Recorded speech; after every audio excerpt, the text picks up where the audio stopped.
The Velox VX1080 has a 30-gallon coolant tank, and keep in mind that coolant is just as important as the blade when it comes to cutting efficiency and blade life. Today we're using the C-5200 semi-synthetic coolant, which is specially designed for bandsaws cutting aluminum.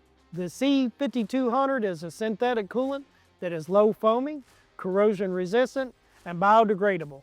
It should be mixed at a 10-to-1 ratio with the water for optimal performance. This coolant helps in several key ways. It lubricates the blade, reducing friction and heat. It also keeps cuts clean and smooth, but most importantly, extends blade life by preventing overheating and premature blade wear.